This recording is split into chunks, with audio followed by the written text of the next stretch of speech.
Welcome to my Ultimate React Native course. I'm Mosh and I'm going to be your instructor. In this course, you're going to learn how to build fast and beautiful mobile apps using React Native. I'm assuming in this course you know nothing about React Native and want to learn everything from scratch. I will explain every line of code I write so you learn and understand all the underlying principles. Now, we're not going to work on a dummy to-do app or a calculator. We're going to work on a real, full-fledged app called Done With It. This app is a marketplace for selling the stuff you don't need anymore, anything you're done with. Here's the front screen of our app. We can log in or register. Let's log in with my account. Here you can see all the items that people are selling. For example, we have this guy over here. He's selling his red jacket for $100. Of course, this is all dummy data that I have generated. Now we can tap an item to see more details about it. We can see who the seller is. We can see where the item is located on the map. We can also send a message to the seller, and this will send a push notification to the target mobile device. Now we can pull this down to close it. We can also pull down the list to refresh it, just like the apps you use on a daily basis. We can filter the list and look at the cameras that are for sale. We can add a new listing. First, we select an image. We can add a second image, up to 3 images. Now let's give it a title. My first item. We give it a price, $99. Now let's assign it to a category. So let's put it in the category of furniture. Now, when I post this to the server, you're going to see a progress bar and a beautiful animation at the end. Take a look. There you go, and done. Here are the listings I have posted. You also have my account page, where we can access my listings and the messages I have received. Now we can swipe an item to the left to delete it, just like the apps you use on a daily basis. So if you follow along, by the end of this course, you're going to master React Native and you'll be able to build mobile apps with confidence. So, are you excited to build this app with me? Then let's jump in and get started.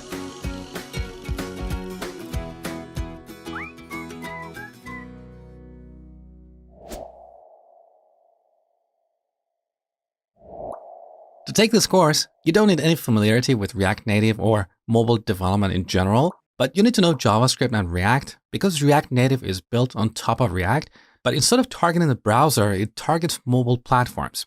You don't need to be a React expert, but you need to know all the essential concepts such as components, JSX, props, state, and so on. If you want to learn React, I have a 2-hour tutorial on my YouTube channel, as well as a complete 13-hour course that teaches you everything from the basics to more advanced concepts. I've put the links down below if you're interested. So what is React Native and is it the right tool for you or not? Well, React Native is a framework for building native apps for iOS and Android using JavaScript. So if you know JavaScript, you can use your JavaScript skills to build real native apps for iOS and Android. These apps are truly native, so they are not web apps that look like a mobile app. So with React Native, you don't need to know iOS or Android programming unless you want to build a really complex app and you need to talk directly with the native API of these platforms. For the most part, you don't need to do that. So you can write pretty much all of your application code in JavaScript and share it across iOS and Android. That's why a lot of companies these days prefer to build their apps using React Native because they don't need to hire 2 separate teams of developers maintaining 2 different code bases. One for iOS written in Swift or Objective-C, and the other for Android in Java or Kotlin. Now, one of the common misconceptions about React Native is that you cannot use it to build any serious apps. For example, we have this guy over here. His name is John Smith. He's a developer with a lot of strong opinions. He believes that the only way to build anything serious is by using the native languages and tools. Well, that's not true. Here are 5 apps that are built with React Native: Facebook, Instagram, Pinterest, Skype, Uber Eats, and many, many more. So if you have an idea that you want to turn into a real app using your JavaScript skills, React Native is the best tool to have in your toolbox.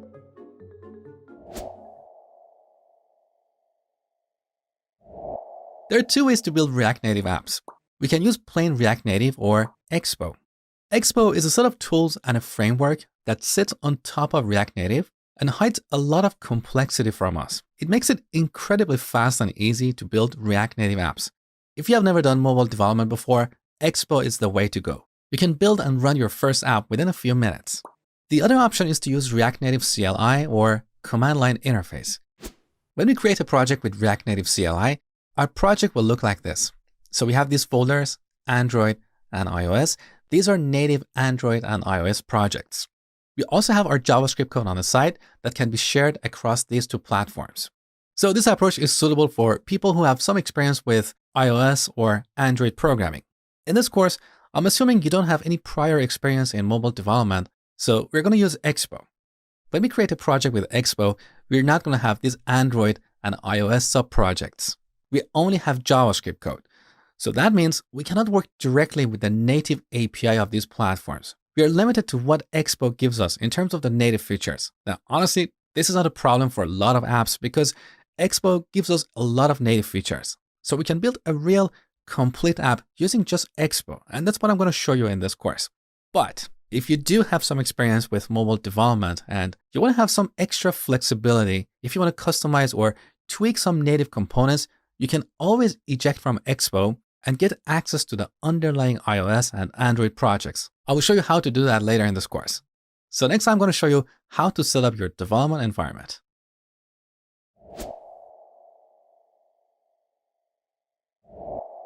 All right, the first thing I want you to do is to make sure that you're running Node version 12 or higher. So here in the terminal window, let's run node-v. I'm running Node version 12.14.1. Make sure you are running Node version 12 or higher. Now let's install Expo CLI globally. So npm, if you're on a Mac and you haven't configured permissions properly, you have to prefix this with sudo. So npm install -g expo-cli. This is going to take a while, so I'm going to pause the recording. All right, Expo CLI is installed. You might get some warnings. Don't worry about them. They don't really matter. So with Expo CLI, we can easily create and run a React Native project. Now, you should also install Expo Client on your phone. This is an app that you should download from the App Store. It's available for both iOS and Android. With this, we can easily run our app on a physical device. Now, as my code editor, I'm going to use Visual Studio Code or VS Code. You can use any code editor that you prefer, but it's easier if you download VS Code and code along with me because throughout the course, I'm going to show you a lot of tips and tricks, a lot of shortcuts to write code fast. You're going to love these tips. So you can download VS Code from code.visualstudio.com.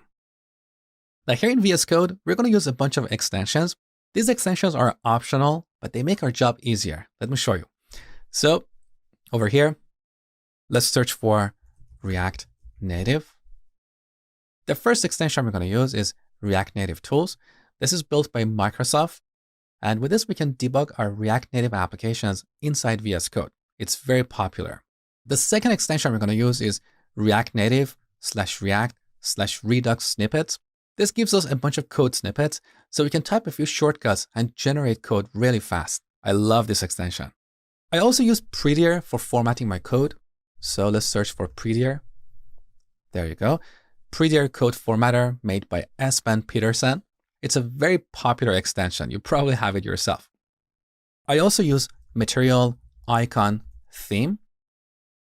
Let's take a look. With this extension installed, we get pretty icons in our project. So the files in our project are going to get icons like these depending on their type. Now let's apply a setting so the moment we save our changes, our code gets reformatted. So on the top, we go to Preferences and then Settings. Search for Format on Save. So make sure to enable this option. So anytime you press Control and S or Command and S, VS Code will use Prettier to format your code.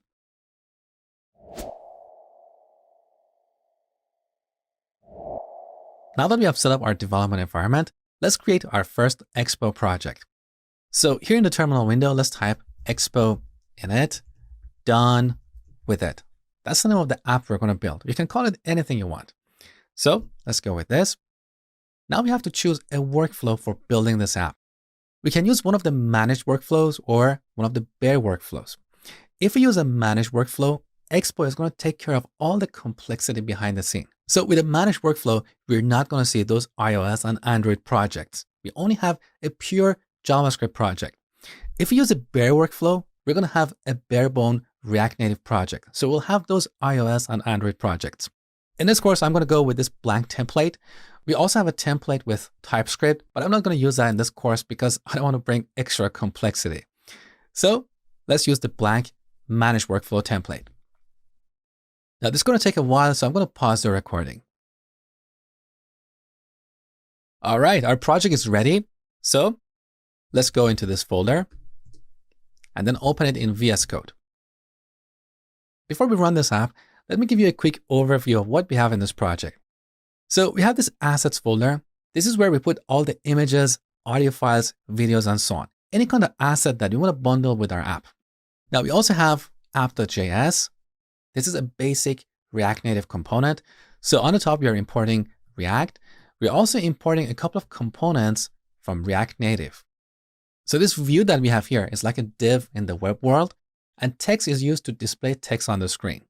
So in React Native, we don't have HTML elements like div, paragraph, anchor, and so on. We have to use the building blocks or the components that are provided by React Native. Here's an example. This app is a function component. So by default, React Native uses function components because they are simpler, they're more lightweight.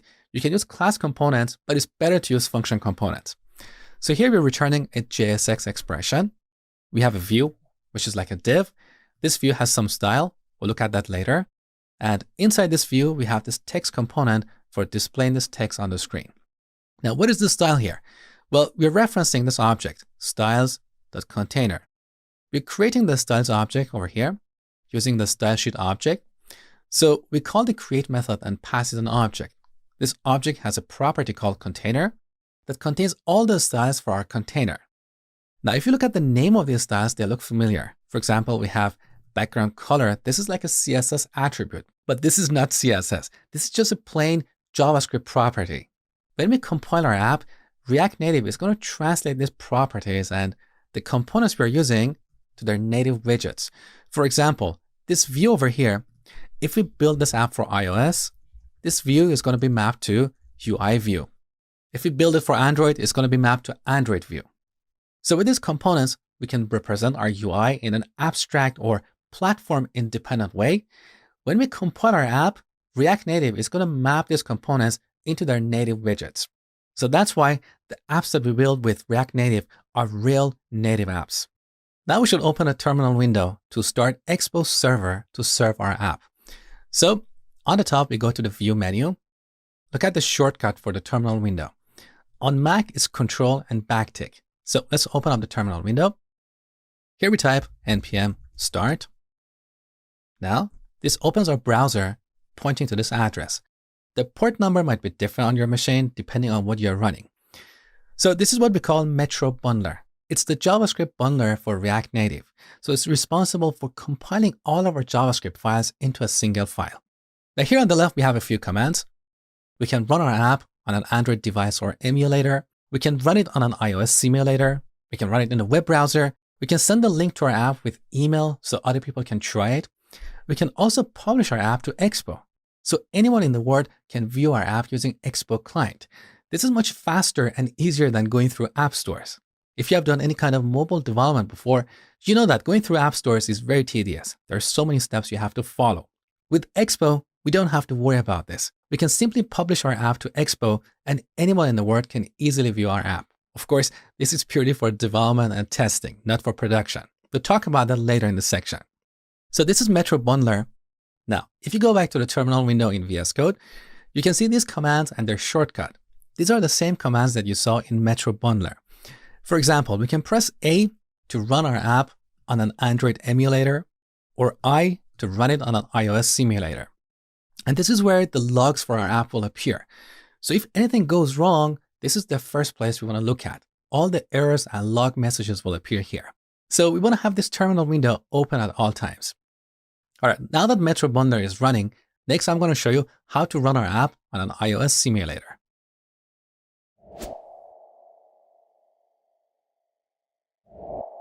In this lesson, I'm going to show you how to run our app on an iOS simulator. To do this, you need a Mac. If you don't have a Mac, don't worry. You can still run the app on your phone, whether it's an iPhone or an Android phone. You can also run the app on an Android virtual device, which I'm going to show you in the next lesson. I want you to install Xcode. You can get it from the App Store. So open up App Store and search for Xcode. Here you can get the latest version. Xcode is a large app, so installing it is going to take a while, perhaps 20 to 30 minutes, depending on your internet connection. Once you install Xcode, run it, and then go to Xcode Preferences. On this window, go to the Locations panel and make sure you have installed the latest command line tools. Now we can start an iOS simulator. So let's close this window. We go to Xcode, open Developer Tool, Simulator. So here's our iPhone simulator. We can move it around. We can resize it. We can change the type of this device by going to File, Open Device. Under iOS, you can see various iOS devices. For example, we can start an iPhone 8. This is going to start a second simulator. Now, unfortunately, at the time of recording this video, Expo gets confused when you have multiple iOS simulators running. So I'm going to close this iPhone 8. I'm going to use this iPhone 11. Now we go to Metro Bundler and run our app on the iOS simulator. We can also run it in VS Code by pressing I in the terminal window. So this is going to start our project in iOS simulator. The first time you're going to see this message popping up, open in Expo. So let's open it. So this is the Expo client that you installed on your phone. Let's close the welcome message. And here's the output of our app. We have this text in the center of the screen. Now let me show you something really cool. I'm going to put this on the side and open our project on the left side. Now let's change the text here to Hello World. Now the moment I save the changes, our app is going to refresh. Take a look. Save, and here's the Hello World message. This is one of the powerful features of React Native called fast refresh. So we can see our changes as soon as we save. We don't have to wait for native builds to finish. Now, in this iOS simulator, we can bring up the developer menu by pressing Command and D. Now, unfortunately, this does not work on my machine anymore. I think this happened after I upgraded my Xcode. So I figured out to make this work, I have to press Control D first and then Command D. So this is the developer menu I was talking about. This is part of Expo client. So here we can reload our app. So in case something goes wrong and fast refresh doesn't work, we can manually trigger a reload. We can also copy the link to clipboard. We can go to Home. So here we can see other Expo projects we're working on. At the moment, we have a single project and it's here. So let's get back to it. So you can bring up the developer menu by pressing Control and D and then Command and D, like this. So this is all about the iOS simulator. Next, I'm going to show you how to run this app on an Android virtual device.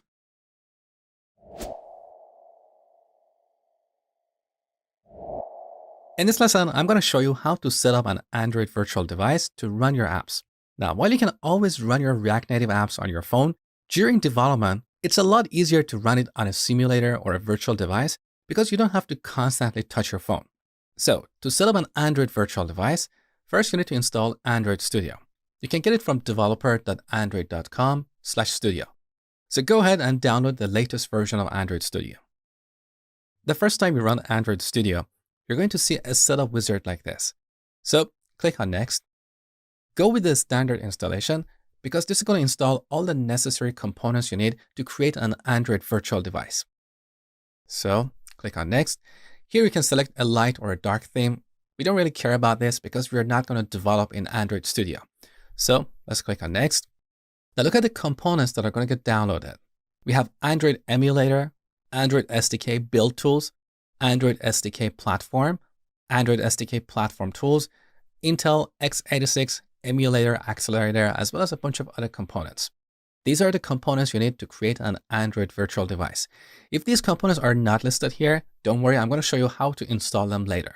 But if you go with the standard installation, you shouldn't have any problems. So let's click on Finish. This is going to take a while, so I'm going to pause the recording. All right, Android Studio is ready. Now let's go to the Configure menu and select SDK Manager. If you follow the standard installation, here you should have all those necessary components. So on the SDK Platforms tab, you should have the latest stable version of Android. At the time of recording this video, that is Android 10 or Q. Under SDK Tools, you should have Android SDK Build Tools. as well as Android emulator, Android SDK platform tools, and Intel emulator accelerator. If these components are not selected, select them, click OK, and then Android Studio is going to install them for you. Now, if you're on a Mac or Linux, there is an extra step you need to follow. If you're a Windows user, you don't have to follow this step, but please watch the rest of this video because there are more steps you need to follow. So, head over to docs.expo.io. Now on the left, under Manage Workflow, you can find all the official instructions to install an Android virtual device. So we have almost finished the first step, so we installed Android Studio. Now down the bottom of the first step, you can find the extra step for Mac and Linux users. So you need to add Android SDK to your path. So you should edit your bash profile or bash RC and add this export statement. So let's copy this export statement. Now open a terminal window and use your favorite editor to edit your bash profile. So I use Visual Studio Code. Now we go to our home directory and open bash underline profile.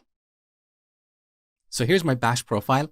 At the end of bash profile, I'm going to paste what I copied from the official documentations of Expo. So we're exporting Android SDK, and here's the path to Android SDK. But you need to replace this path with the path of Android SDK on your machine. How do we get it? Very easy. Back to Android Studio. Let's go to Configure SDK Manager. Here we can find the path to Android SDK. So copy this. Now back to your favorite editor. Let's replace the path with what we copied. Now here in Expo documentation, if you're on Mac, there is one extra step you need to follow. You need to add platform tools to your path as well. So copy this second export statement and paste it at the end of your bash profile. Now, once again, we need to replace the path to Android SDK. So let's delete this and use what we have over here. So here's the complete path: library, Android, SDK, platform tools. Okay, save the changes. Now on my machine, I'm using ZSH or Z Shell. This is the fancy terminal window I have here. For this, I need to edit a second file that is in the home directory. That is ZSH-RC. Now, back to bash profile. I'm going to copy these two export statements and paste them into ZSH-RC. So copy and paste them over here. Save the changes. Now back in the terminal window, at this point, we should be able to run ADB. If you get an error saying command not found, that means you didn't follow one of these steps properly. All right, we're done with the instructions for Mac and Linux users, so everyone should follow the rest of this video to set up an Android virtual device. So here on Android Studio, let's go to Configure AVD Manager. AVD is short for Android Virtual Device. On the screen, let's click Create Virtual Device. Here we should select the hardware we want to emulate. We have so many options. We have various Pixel devices, we have Nexus, and so on. If you don't know where to start, usually the latest Pixel device is a good place to start. I prefer to use the one with Play Store installed, so I'm going to go with Pixel 3a. You can see the size, resolution, and density of this device. So let's click on Next. Now here we should select the image or the operating system we want to install on this device. You can select any of the images here in the recommended tab. I prefer to use the latest stable version. That is often the second item here. So let's go with this. Now Android Studio is downloading this image to install on our emulated hardware. It's going to take a while, so I'm going to pause the recording. All right, we're done with this step, so let's click on Next. Now here we can give this device a name. I'm going to use the default that specifies the type of hardware and the image we have installed on it. Now let's click on Finish.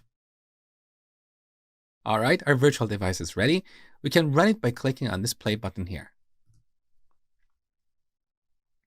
So here's our virtual device or emulator. We can simply drag the sides and resize it. So I'm going to make it smaller and put it on the side. Now to run our app in our new Android virtual device, we go back to Metro Bundler and on the left select Run on Android device or emulator. We can also go to our terminal window and press A to run this app in our Android emulator. But make sure that the emulator is up and running before you press A. Now over here, you can see that Expo client was installed on the device. So now Metro Bundler is building our JavaScript bundler. So here's Expo client. And as you see, it's downloading our JavaScript bundle. And here's our React Native app. Now here we have hello world because in the previous lesson, I changed this message. If you skipped the previous lesson, let me show you something really cool. So I'll put VS Code on the left side. And now let's change this message to hello React Native. Now, the moment I save this change, our app is going to get refreshed immediately. Take a look. So save, and here's hello React Native. This is the beauty of React Native. So we see our changes the moment we save them. We don't have to wait for native builds to finish. So this makes development incredibly fast and easy. Now, on this virtual device, we can bring up the developer menu by pressing Command and M on Mac or Control and M on Windows. So here's the developer menu. We can manually reload the app in case the automatic reload didn't work. We can copy the link to clipboard. We can go to Home. Here you can see the list of projects we're working on.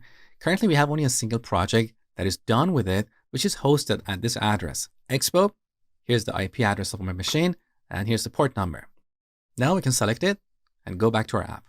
Once again, you can bring up the developer menu by pressing Command and M on Mac or Control and M on Windows. Here we have a few other items. These are used for debugging. We'll talk about them later in this section. Next, I'm going to show you how to run this app on a real physical device.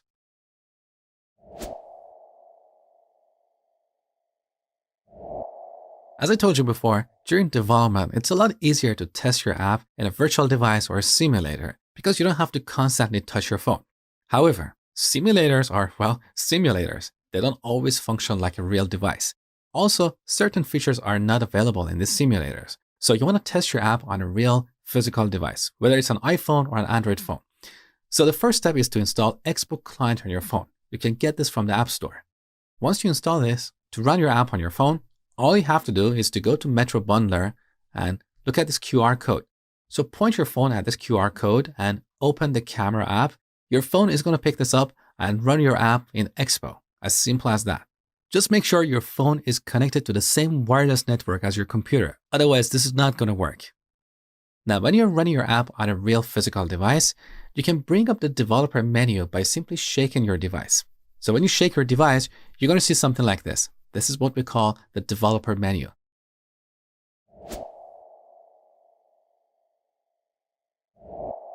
Over the next few videos, I'm going to show you a few tools and techniques to debug your React Native applications. We have a few different tools here.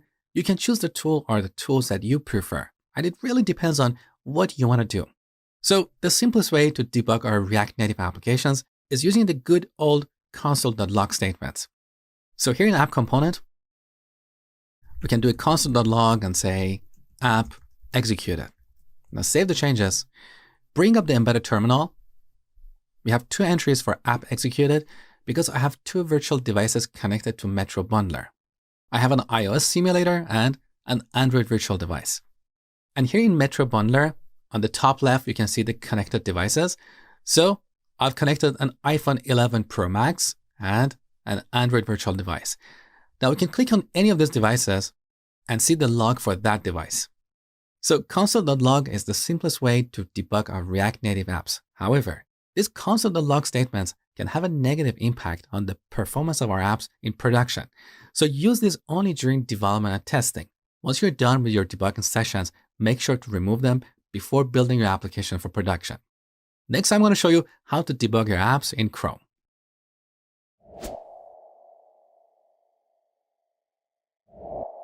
Let's see how we can debug this app in Chrome. So I'm going to create a bug in this app component. Let's declare a variable called x, and without initializing it, let's call x the toString. Now save the changes. We get this red box where we can find information about the error that just occurred. So here's the error message. Undefined is not an object. Evaluating x the toString. And here you can see where in our component tree this error occurred. In this case, it occurred in app component. Now, to debug this app, first we need to dismiss the screen. So we press the escape button. It's gone. Now we need to bring up the developer menu. I explained how to do this in the previous lessons. If you're using a real device, you have to shake it. If you're using an Android virtual device, you have to press Command and M on Mac or Control and M on Windows. And if you're using an iOS simulator, you have to press Command and D. On my machine, that doesn't work, so I have to press Control and D and then Command and D. Now we need to enable remote debugging. When we do this, the JavaScript code for this app will end up executing in Chrome. Let me show you. So we tap on Debug Remote.js. This opens up a new tab in Chrome pointing to this address, localhost/debugger-ui. So now the JavaScript for this app will execute remotely in Chrome, and that's going to slow down our app. So when you're done with your debugging session, make sure to stop remote debugging. Now, let's open up Chrome Developer Tools. Here on the Console tab, you can see the message that we logged, as well as the error that occurred. Cannot read property to string of undefined.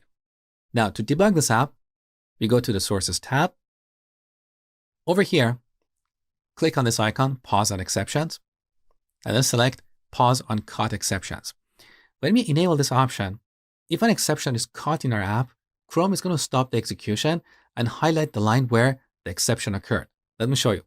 So back to our app, let's bring up the developer menu and reload our app. Now we can see the line where the exception occurred, x.toString. So Chrome paused on this exception. Now let me show you a few tools that we have here for debugging. We can click on any line to insert a breakpoint. And when we reload our app, Chrome is going to stop execution right on that line. So from that point, we can execute our code line by line. We can watch the value of various variables to see if our computations are correct or not. So let's reload our app one more time. So bring up the developer menu. We also have a shortcut for it on Mac. We can press Command and R on an iOS simulator. So reload. Now line 5 is highlighted and it's about to get executed. Over here, we have various tools for executing our code. So we can step over this line or we can step into it. This is useful if in this line we are calling a function that we have written. So we can step into that function and execute the code in that function line by line. We also have step out. So if you step into a function and we're done debugging that function, we can step out of that function. Now in this case, console.log is not a function we have written, so it doesn't matter if we step over it or step into it. So I'm going to step over it. And by the way, look at this shortcut here in the tooltip. On Windows, it's F10. On Mac, it's Command and a single quote. So when debugging, always use these shortcuts because it's much faster than constantly clicking on these icons. So step over this. Now we are on this line and you can see that X is undefined. That is the reason why we got this exception. Now here we also have this watch window where we can watch the value of various variables. So click on this plus sign and type X and then enter. So as you can see, X is undefined. So this watch window is really useful to see what's going on. Now we're done with our debugging. We know why we got this exception. So we should remove this breakpoint. Otherwise, next time we reload our app, Chrome is going to pause execution on this line. So let's go back to our code. Delete these 2 lines, save the changes, then reload our app. Okay, the error is gone. So we should stop remote debugging. Otherwise, our app is going to be really slow. So once again, bring up the developer menu and stop remote debugging. So this is how we can debug our apps in Chrome. Now here we also have the network tab. This is useful when we have API calls to our backend. We haven't gotten there yet, but we're going to get back to it in the future. Now, what about the Elements tab? Well, the elements that you see here are not the elements or the components of your app. These are the elements of the debugger window. So unlike a web app, we cannot select an element and look at its properties. So this is all about debugging in Chrome.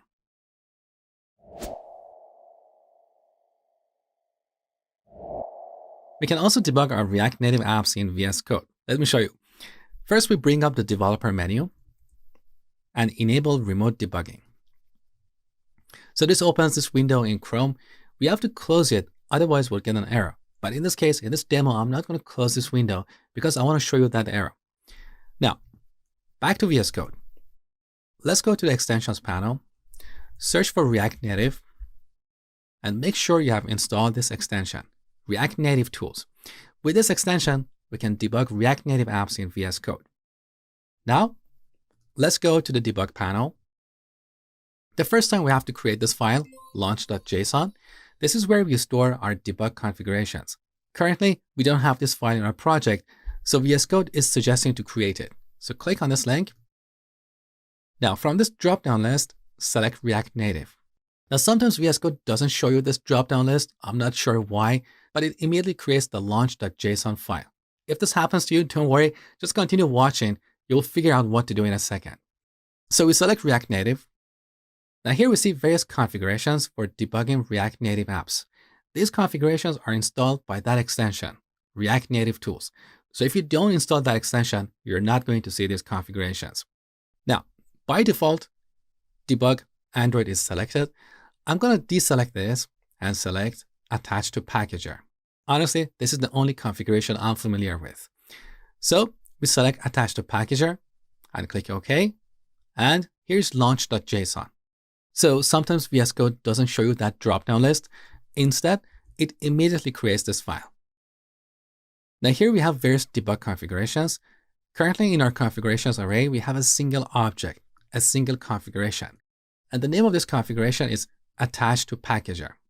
If you don't have this object here, you can always add a configuration. You can either click on this button, add configuration, or you can go to the run menu and select add configuration. Now in this context menu, we search for React Native, and this brings up various configurations for debugging React Native apps. So here we have attach to packager. We also have debug Android and so on. So for example, let's select a second configuration like debug Android. So now we have a second object, a second configuration called debug Android. Now save the changes. We're done with this file. Now in case you're curious, this file is located inside this folder, .vscode. Now, let's go to app.js. I'm going to declare a variable x and set it to 1. We're going to use this during our debugging session. Now we can insert a breakpoint on this line and start our app in debug mode and execute it line by line, exactly the way we debugged our app in Chrome. Now let's go to the debug panel. In this drop-down list, we can see various debug configurations. Currently, we have two configurations, debug Android and attach to packager. I'm going to select attach to packager and click on this play button. Our debugger started and then it immediately stopped. To see why this happened, we go to the view menu and then look at debug console. So here's the error. Cannot attach to packager. Are you sure there is a packager and it is running in this port 8081? So by default, VS Code tries to connect to this packager, React Native packager, to get the JavaScript code on this port 8081. We have to change this port to this port over here, 19001. So back to VS Code. On the top, we go to the code menu, then preferences, settings. Now under user tab, here we search for react-native.packager.port. So look, here's the port 8081. We have to change this to 19001. Now we're done with this. Let's bring up the debug panel one more time and start our app in debug mode. Our debugger failed one more time. So let's go to view, debug console. Here's the second error. Could not debug. Another debugger is already connected to packager. This happened because we have this window open in the background. So sometimes you have a million tabs or windows open. You don't know that you have this window open somewhere. That's why nothing works on your machine. So make sure to find this window and close it, because you can either debug in Chrome or VS Code at a single point in time, not both these processes. So now we're going to debug in VS Code, which means our JavaScript code is going to get executed inside VS Code. So let's bring up the debug panel one more time and start our app. All right, we established a connection. Beautiful. So here's our simulator. Now let's bring up the developer menu and reload the app. So the debugger loaded. Now let me close the debug console. Take a look. We are in app.js, and the first line where I inserted a breakpoint is highlighted. So now we can execute our code line by line. We have the same tools that we had in Chrome. We can step over the current line. We can step into it if you're calling a function that we have written. If you're inside a function, we can step out of it. We can restart our debugger, and we can disconnect from our debugging session. So let's step over this line. And by the way, the shortcut is F10. Now here on the left side, we can see the value of various variables. So VS Code automatically detected the variables in scope. So here we have X, the value of X is 1. We also have our watch window. So we can selectively watch various variables in case they're not detected over here. So we can type X and we can see the value of X. So now we can execute our code line by line and see what's going on. When we are done, we should always stop the debugging session because our JavaScript code is executed remotely inside VS Code. So we disconnect here. Then we go to our app, bring up the developer menu, and stop remote debugging. Now we get this error, runtime is not ready for debugging. Don't worry about this. We just need to reload our app.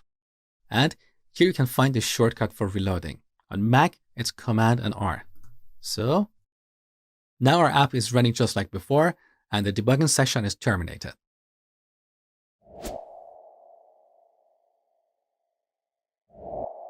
So far, we have been serving our app from this address, localhost port 19002. And that means if we turn off our computer, or if you stop Expo CLI, we won't be able to open our app with Expo Client. This is where publishing comes to the rescue.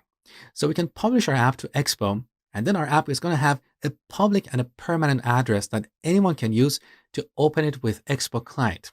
Just like how we can publish NPM packages to NPM directory. We can publish our app to Expo, and it will be visible to anyone in the world. This is much easier than going through app stores. If you have done any kind of app development before, you probably know that going through app stores is very tedious. There are so many steps that you have to follow.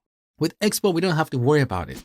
We simply publish our app to Expo, and anyone in the world can open our app and test it with Expo Client. Of course, this is purely for development and testing, not production. When we want to put our app to production, we have to go through app stores. That's a topic for the future. So in this video, I'm going to show you how to publish your app to Expo. Now, we can publish using Metro Bundler here. So we can click on Publish or Republish Project. Alternatively, we can open a new terminal window and type Expo Publish. Either way, you have to get back to this terminal window because Expo is going to ask you a few questions. Let me show you. So in this demo, I'm not going to run Expo Publish here. Instead, I'm going to use the Publish command here. So click. Now Expo is asking the name of our app. This is loaded from app.json. So if you look at app.json, you can see various settings about our app. Here's the name of our app. Here's a URL slug for it. This will be part of our app's URL on Expo. You will see it in a second. So back to Metro Bundler, we can optionally specify the GitHub source URL as well as a description.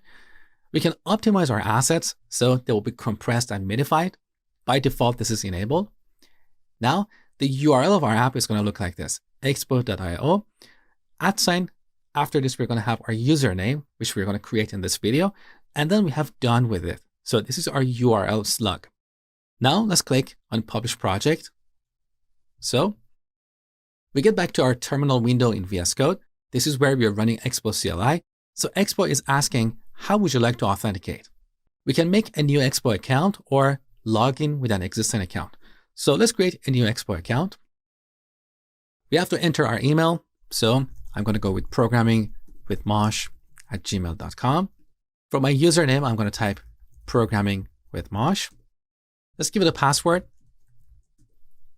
and confirm it. All right. Now Expo is building our iOS and JavaScript bundles. All right, back to Metro Bundler.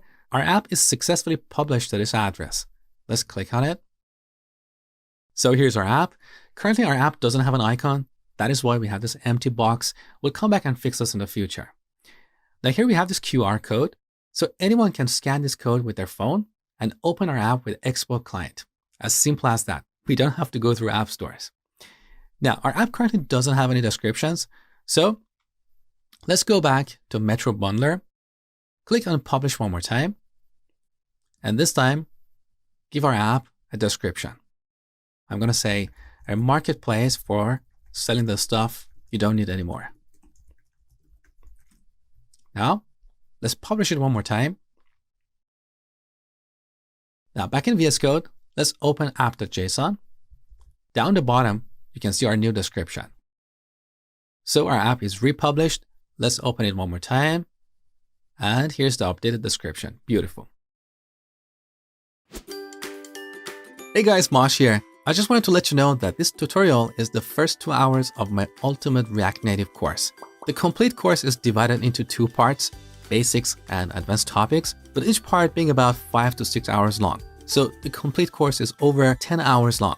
It includes all the source code we write in this course. Every section has a before and after source code, so you can easily code along with me. Plus, you will get plenty of exercises and step-by-step solutions, and a certificate of completion that you can add to your resume. If you're interested, I'll put the link down below. I'm offering a discount to the first 100 students. So if you're interested, enroll now before it's too late. Now let's continue to the next lesson. In this section, we're going to look at some of the core components and APIs in React Native. We'll be talking about view, text, image, button, touchables, alert, and so on. There are more components in React Native than we can cover in this section or in this course, but throughout the course, you're going to learn the ones that you will use most of the time. Now, if you're curious, you can find the complete list of these core components and APIs on React Native website. So head over to reactnative.dev, then go to API. Here on the left, you can see all the core components that we can use for building user interfaces. These components are cross-platform. So when we compile our app, they will be mapped to their native equivalent. So if we use a button here, on Android, this will look like a standard Android button, and on iOS, it will look like a standard iOS button. We can also customize the look and feel of these buttons using styles. You'll learn that in the next section. So here are all the cross-platform components. We also have a bunch of components specific to Android and iOS. And we also have a bunch of APIs. These APIs give us access to native functions. They're not UI widgets. For example, we can use keyboard to control the soft keyboard, or we can use style sheet to create a bunch of styles. Again, these APIs are cross-platform. We also have a bunch of APIs specific to Android and iOS. Again, we'll study most of the essential components and APIs, but we don't have time to look at every single component. So once you learn the foundations, you can learn the other components on your own. So next, we're going to talk about views.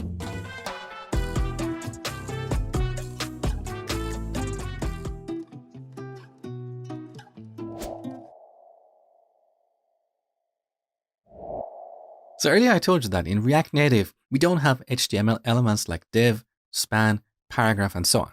So we have to build our UI using the built-in components in React Native. View is the most basic and fundamental component for building UIs. It's like a div, so it's a container component that we can use for grouping or laying out children. So this view we have over here has a bunch of styles. Now we'll talk about styles in detail in the next section, but for now, let me briefly explain what these styles are. So we have flex set to 1. This means that this view is flexible and it will grow both horizontally and vertically to fill the free space. In this case, it grows and takes the entire screen. Now the background color of this view is white. Let's change this to Dodger blue. So here we can use named colors. We can also use RGB colors exactly the same way we specify colors in web applications. Now, save the changes. Look, this view is filling the entire space. Now, one thing I want you to pay attention to is this notch or the edge on the new iPhones. Sometimes you want to make sure that this notch doesn't cover your content. For example, back to our styles, let's remove these 2 properties, align items and justify content. With these, we can put a component in the center of this view. That is the reason why our text appears in the middle of the screen. Now we'll talk about layouts and aligning components in the next section. For now, let's just remove these two properties. Save the changes. Now look, our text is over here. It's too small. Let me make the simulator bigger. Look, so part of the text is covered by the notch. This is where we can use a special type of view called safe area view. So on the top, we import safe area view from React Native. Now we can replace this view with safe area view. So with this view selected, press Command and D on Mac or Control and D on Windows. Now both views are selected. We have two carets. This is called multi-cursor editing. So we can replace both of these at the same time. So type safe area view. Now press Escape to cancel multi-cursor editing. Okay, save the changes. Take a look. Our text is no longer behind this notch. So safe area view adds a bit of padding on the top to make sure that our content is within the safe area. All right, so this is all about views for now. Next, we're going to talk about the text component.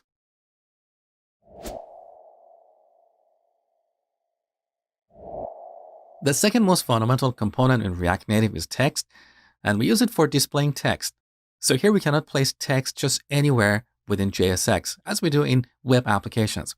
We should always wrap our text with the text component. Now, this text component has a few interesting props. Let's look at the documentation for this component. So here on React Native website, under the API section, let's look at the documentation for the text component. So here we have a bunch of props. I'm going to talk about the most important ones. The first one is number of lines. When we set this, if our text is longer, it will get truncated. Let me show you. So back in VS Code, let's change this to a really long text. Now I want to make this even longer and see what happens. So now our text is wrapped. We have 2 lines, but if we set the number of lines to 1, our text will get truncated. Take a look. So we set the number of lines to 1. Now save. Take a look. So we have ... at the end of the first line.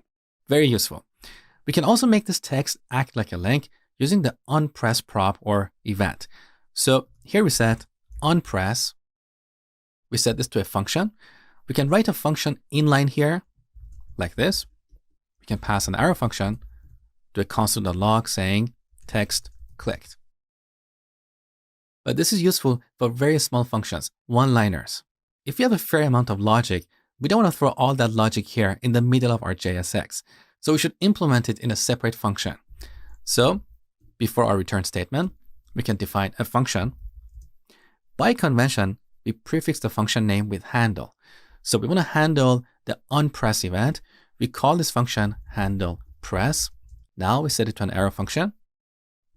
And this is where we do our console.log. Text pressed. Okay. Now we set onPress to handle press. Save the changes. Take a look. So I tap on this. Now, if you look at the terminal window, you see our log message. So we talked about the 2 essential props for the text component. Now, as you're building apps, get yourself used to reading this documentation for every component you come across. It helps you better understand the capabilities and limitations of that component. Next, we're going to talk about images.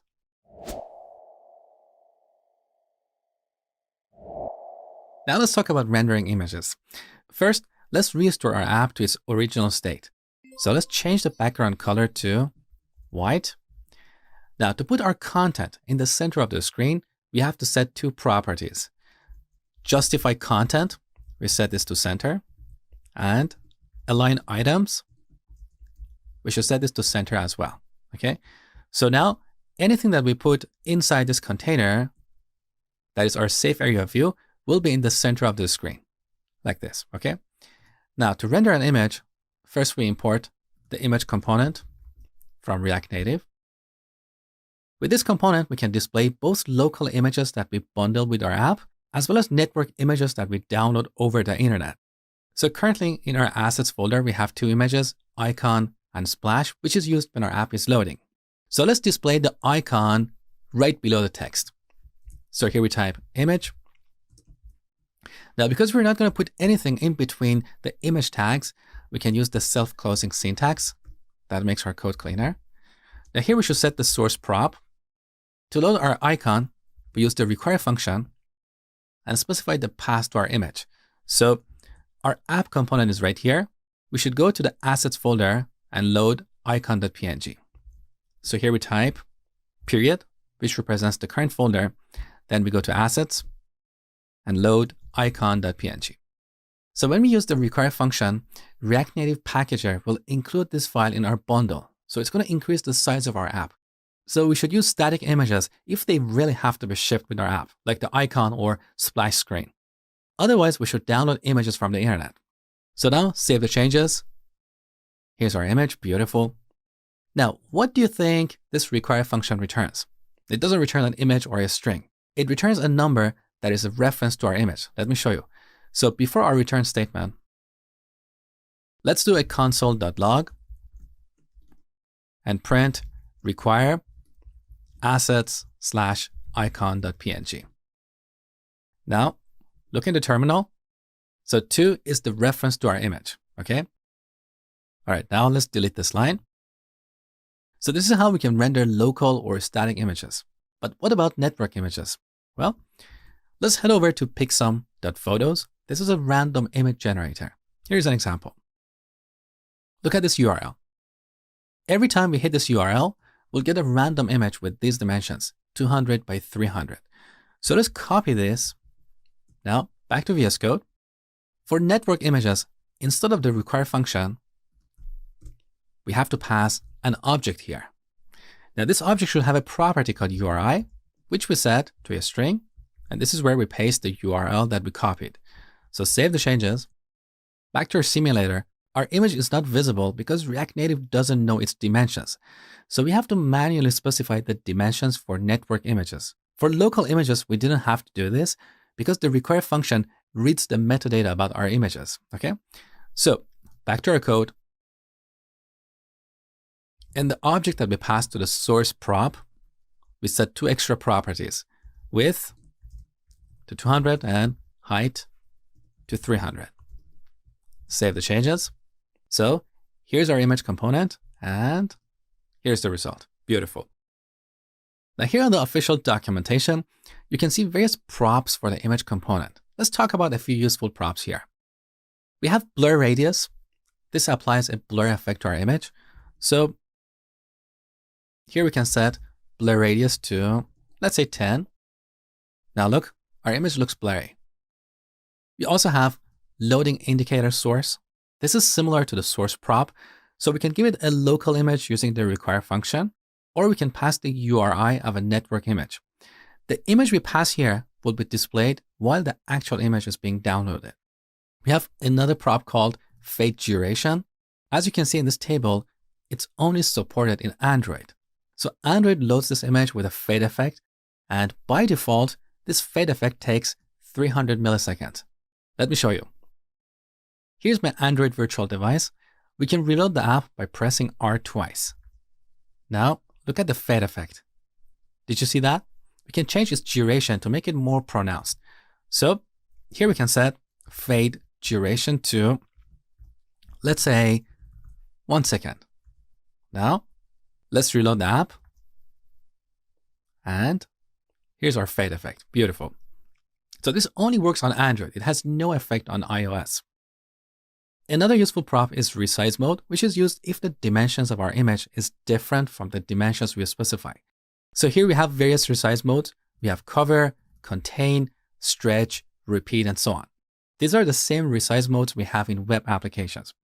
We also have a bunch of events like unload end, unload start, and so on. With these, we can tap into certain moments when an image is being loaded.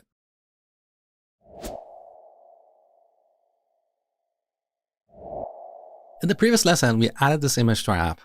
Now let's take this app to the next level and allow the user to tap on this image. With our text component, we achieve this by handling the onPress event, right? But the image component doesn't have this prop or event. This is where we can use touchable components. So we can make anything touchable. Here are the touchable components in React Native. We have touchable highlight, touchable opacity, touchable without feedback. The touchable component we use will depend on the kind of feedback we want to give to our users. Let me show you. So back to our code, let's import touchable without feedback. And note that I'm not typing the complete name of this component. I'm using shortcuts. So I'm typing a little bit of it like TOUWF and then press enter. This is much faster than typing the complete name of a component. Okay.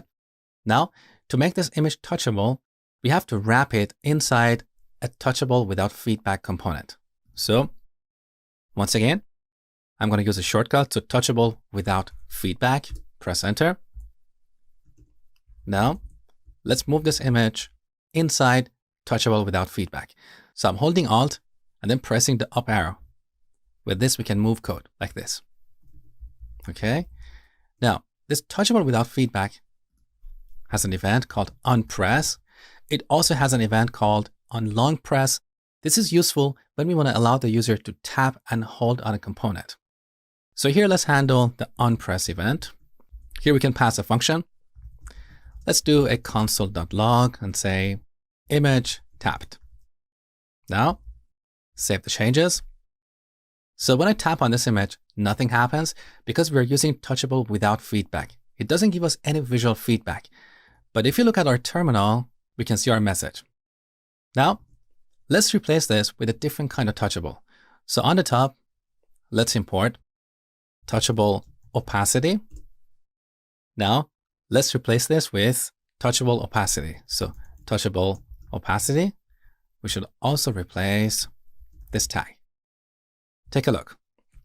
So when we tap on this image, its opacity gets reduced so we can see the background. This is why this touchable is called touchable opacity. For a fraction of a second, it reduces the opacity of what we are making touchable. Okay. Now let's look at touchable highlight. So we import it on the top, touchable highlight, and then use it over here. Now using Command and D, as I told you before, we can select both instances and replace them in one go. Touchable highlight. Save the changes. Take a look. So when we tap on this image, its background gets darkened for a fraction of a second. This is the effect of touchable highlight. So these are the three cross-platform touchable components we have in React Native. We also have a touchable that is specific to Android. It's called touchable native feedback. It's not supported on iOS, so when we use it, we get a warning. Let me show you. So let's import touchable native feedback. Now, let's use it here. Touchable native feedback. Save the changes. On iOS, we get this red box. Touchable native feedback is not supported on this platform. So later in this section, I will show you how you can detect the platform in which this app is running. So if it's running on iOS, perhaps we can use touchable opacity. If it's running on Android, we can use touchable native feedback. Now let's try this touchable on an Android virtual device. So I'm going to bring up my Android virtual device. When I tap on this image, nothing happens. Because this touchable doesn't really work with images, it works with views that have a background color. Let me show you. So back to our code. On the top, let's import the view component. Now, we're going to replace this image with a view. Let's give this view a few styles. So we set the style prop to an object with a few properties. Width, let's say 200. Height, I'm going to use 70. And background color, let's set this to Dodger blue. Now save the changes. Take a look. This is the native feedback effect that we have on Android. So this is all about touchables. Next, we're going to talk about buttons.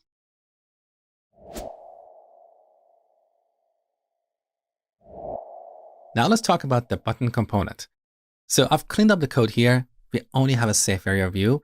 No text, no image, no touchable component here. We want to add a button to our view. So we can import it on the top and then add it over here. But let me show you a shortcut. Here we can type button. Now here in the IntelliSense look, we have auto import. So we can have VS Code automatically import this for us. So here we press enter and our button is imported here. Beautiful. Now with buttons, we can use the self-closing syntax because we don't put anything in between them. So here we set the title to, let's say, click me. And we handle the onPress event. Pretty straightforward. Let's log button tapped. Now save the changes. So here's our button on an iPhone, and here's our button on an Android phone. So each platform has a different way of presenting this button component. Because as I told you before, this button component that we're using here gets mapped to its native equivalent. So on Android, buttons look like this by default. Now we can change the color of this button. For example, we can set the color to orange, save the changes. Now our button has an orange background, and on iPhone, it has an orange text. We can also create a custom button that has a unique look and feel. I'll show you how to do that in the next section when we talk about styling. Next, we're going to talk about alerts.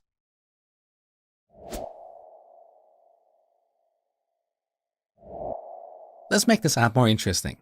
Instead of printing something on the console, let's display a standard alert box. So I'm going to delete console.log and use the alert function. So the alert function that we have in browsers also works here. So here we can display a message like button tapped. Save. Now take a look. On iOS, we get this standard iOS alert box, and on Android, we get a different kind of alert. Again, this is because the alert we display gets mapped to its native equivalent. Now, when we use the alert function, we get a box. The title of this box is alert, and here we have a single button called OK. If this doesn't work for you, you can always customize it. You can change the title, you can change the buttons here. Let me show you. So on the top, we import alert. This is not a component that has a visual representation. This is an API. So it's an object with a couple of methods. Let me show you. So I'm going to put this on a new line. Now, instead of alert, we're going to type alert dot. Look, here we have two methods. Alert for displaying a message, and prompt for asking a question and getting an answer. So let's use the alert method. This method has a few parameters. The first one is the title of our alert box. Let's set it to my title. The second parameter is our message. I'm going to set this to my message. The third parameter is the array of buttons. So I'm going to pass an array here. In this array, we add an object. Now press Ctrl and space. You can see the properties of this object. So every button can have a text, it can have a style, and it also raises the onPress event. So let's set the text of the first button to yes. Now we add a second button and set its text to no. Save the changes. So this is what we have. Now, take a look. Now we have a custom alert, the title is changed, and we have two buttons here. Now, how do we know which button was clicked? That's very easy.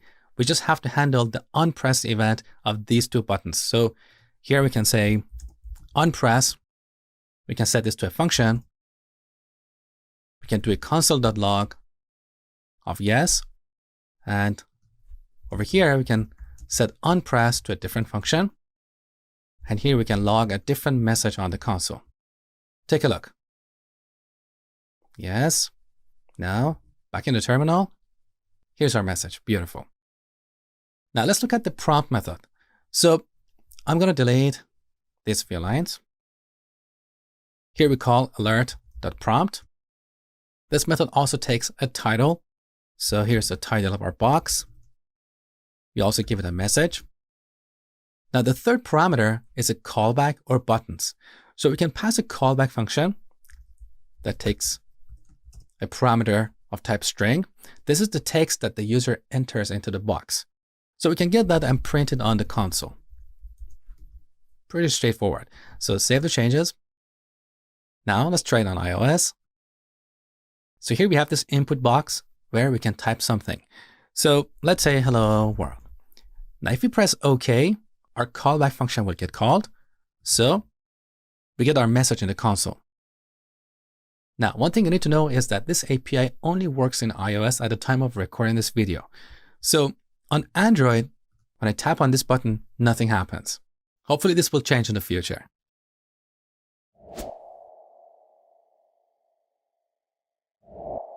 Another useful API you need to know about is the Style Sheet API. You have seen this before.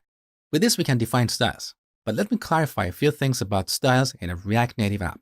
First of all, as I said before, these styles we have here, they're not CSS. Their names are inspired by CSS, but they're not CSS. These are just regular JavaScript properties.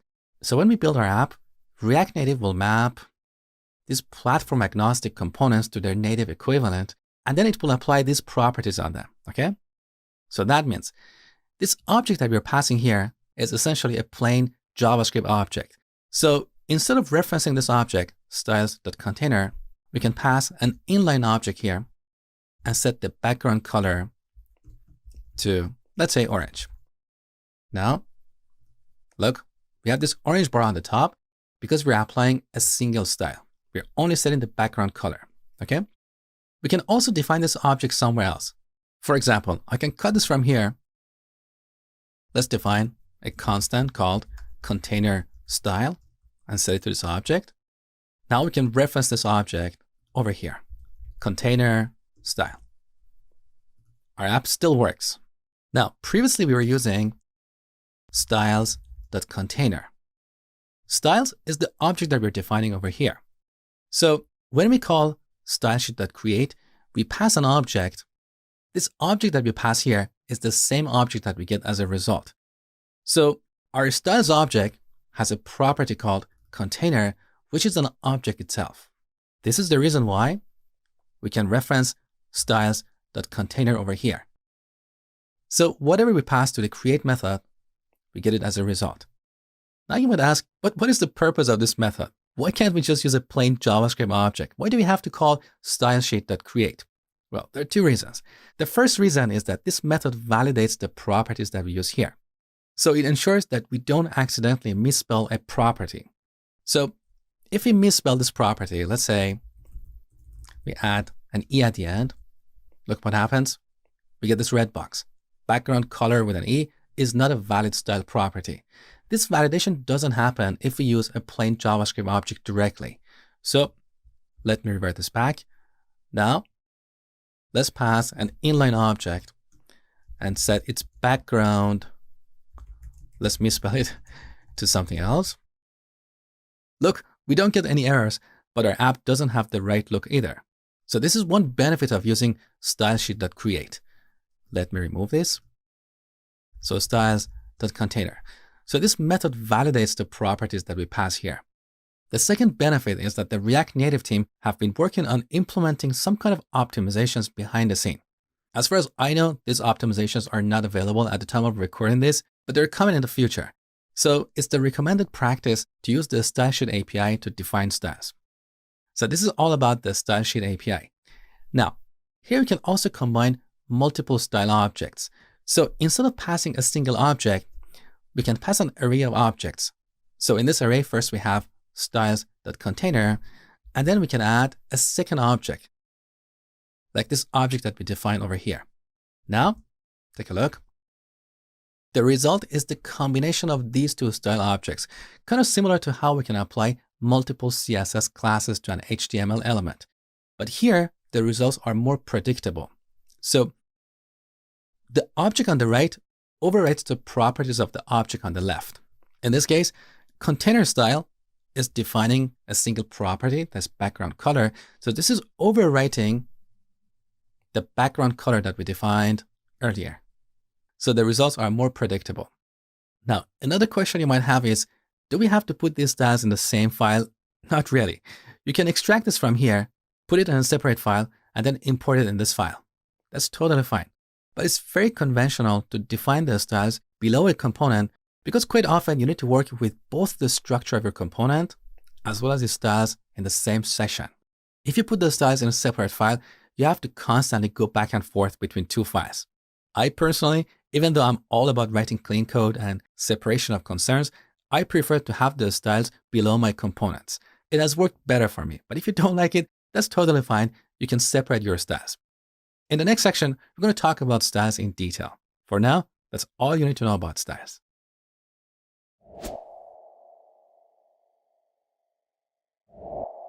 There are times we need to detect the platform in which our app is running and customize some styles or behaviors. Here's an example. Look at our styles object. Let's remove these two properties so our button is no longer at the center of the screen. Take a look. So it's here on the top, but look at our Android virtual device. Our button is below the status bar. So this safe area view component that we used earlier, it only works for iOS. So it makes sure that our content is not covered by this notch on iPhone. It has no effect on Android at the time of recording this video. So in this case, we need to manually add some padding on the top to push this button down so it's no longer behind the status bar. This is where we use the platform module. So on the top, we import the platform module from React Native.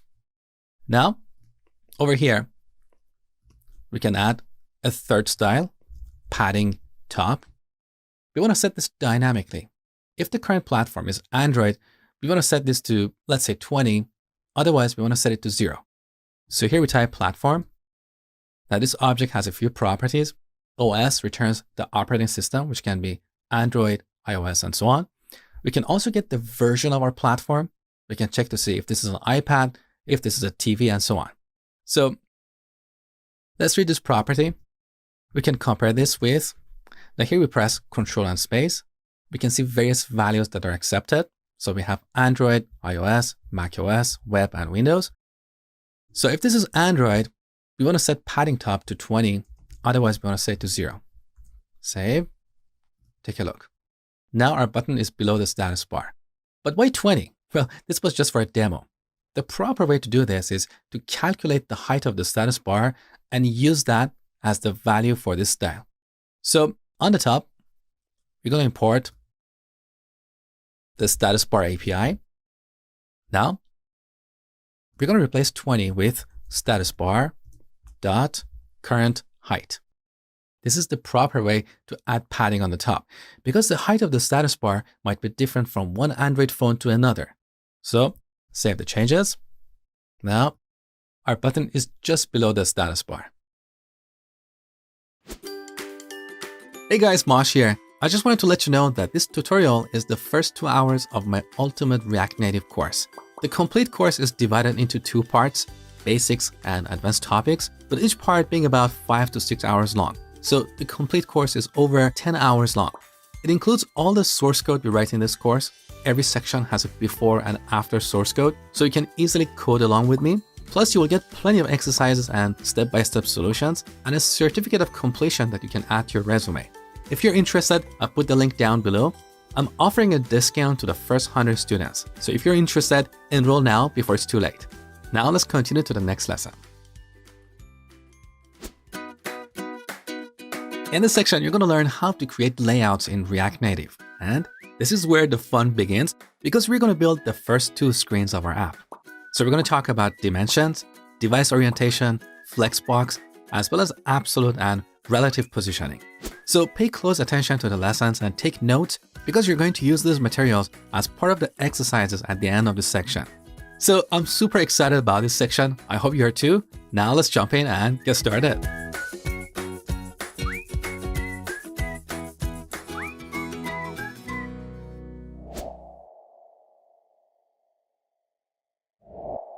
Let's talk about the dimensions of components on the screen. So let's import the view component from React Native. Now, in our safe area view, let's add a view. We give it a style. Let's set the background color to Dodger blue. I'm going to give this a width of 150 and a height of 70.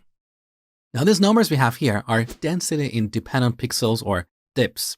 The actual size equals density independent pixels times scale factor of the device. For example, iPhone 4 can display 320 by 480 points. These points are abstract units, they're not pixels. Now, the scale factor of iPhone 4 is 2 or 2x. That means every point contains 2 pixels. So the screen resolution of iPhone 4 equals 640 by 960 pixels. Now, if the width of our view is 150 density independent pixels or DIPs, its actual width on an iPhone 4 will equal 150 times 2, which is 300 pixels. That is roughly around half of the screen width, right? Now, in contrast, iPhone 11 Pro Max can display 414 by 896 points. With a scale factor of 3, here's the screen resolution of iPhone 11 Pro Max. Now, what is the width of our view on this iPhone? It is 150 times 3 equals 450 pixels. So again, it's roughly around half of the screen width. Roughly, not exactly. In fact, our view looks a little bit smaller on an iPhone 11 Pro Max. Now, don't worry about memorizing any of these numbers. They don't matter.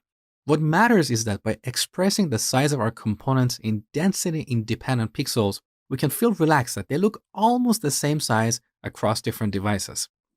Now, if you want to make sure that this width is exactly half of the screen width, we can use a percentage value here.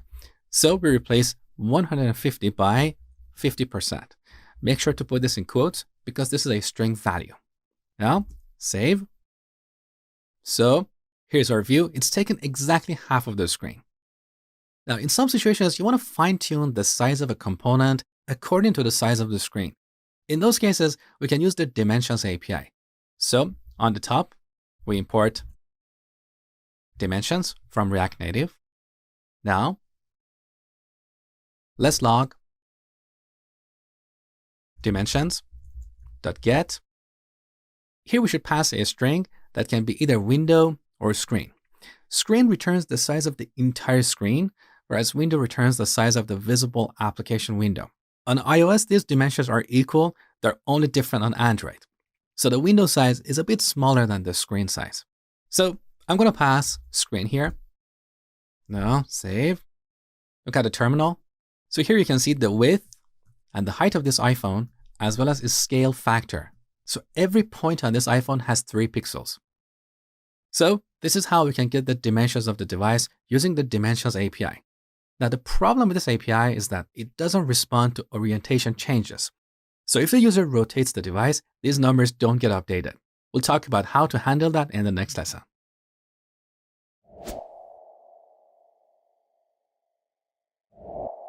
There are times we want to detect our screen orientation and resize our components accordingly.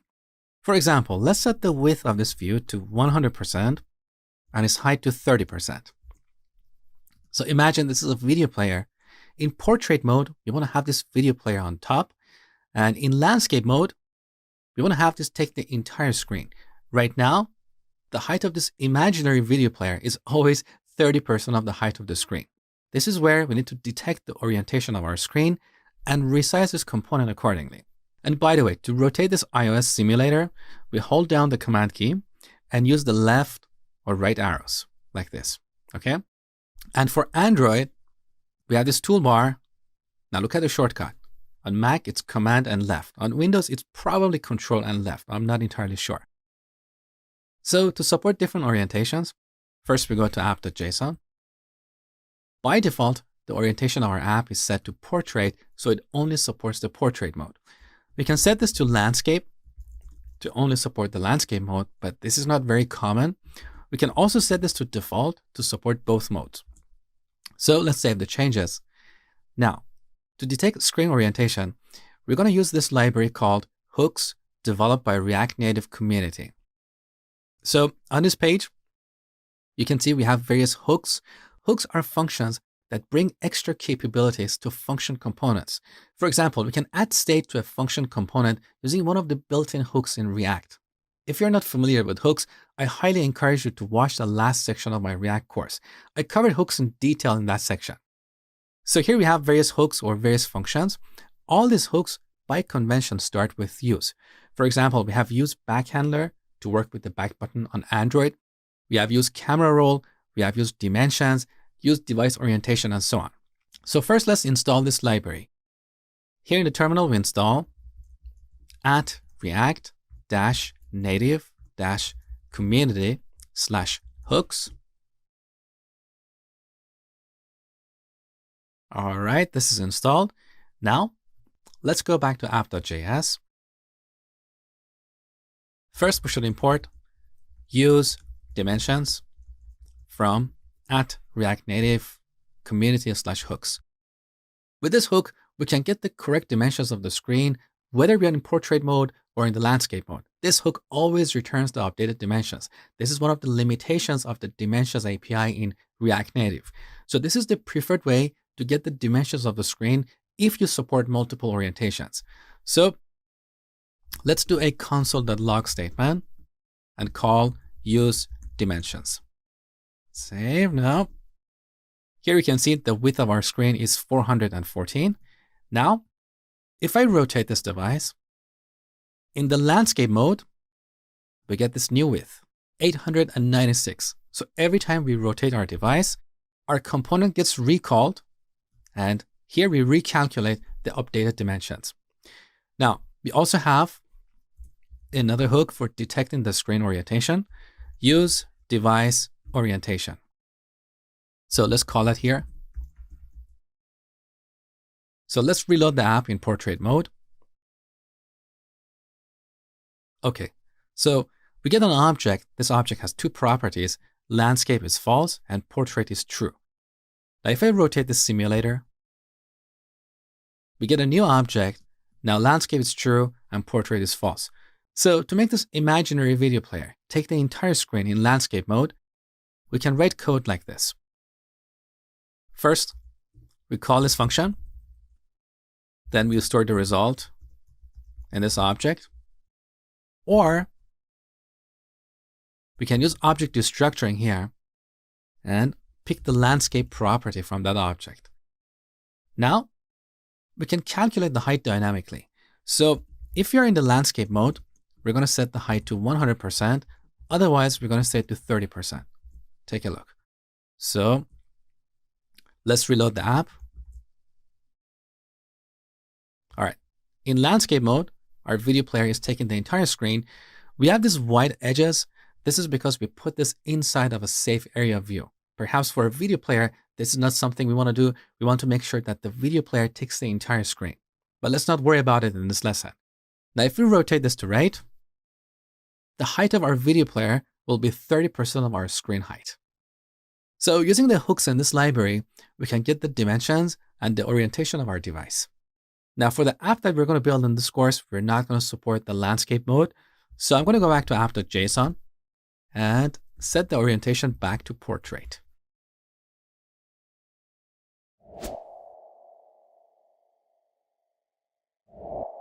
Now let's talk about Flex or Flexbox. With Flex, we can easily build complex layouts that work consistently across different screen sizes. We have the same concept in CSS, but Flexbox in React Native is a little bit different. So make sure to watch the next few lessons, even if you're familiar with Flexbox in CSS. So I've removed all the code we have written so far. We're only importing the view component from React Native. Now in our app component, let's return a view and give this view a couple of styles. So I'm going to set the background color to Dodger blue and flex to 1. When we set flex to 1, this view grows to take the available free space. So save. Now our view is taking the entire screen. What if we set flex to 0.5? Now our view takes half of the screen, okay? So with flex, we typically set up a view as a container and then align children inside that container. So let's imagine this view is our container. So let's change its background color to white and set flex to 1 so it takes the entire screen. Now, inside this view, we're going to add another view. Here we can use the self-closing syntax because we're not going to put anything inside this view. Now let's give this view a couple of styles. So I'm going to set the background color to Dodger blue and flex to 1. Let's see what we get. Once again, we get a blue screen because our parent or container view is taking the entire screen.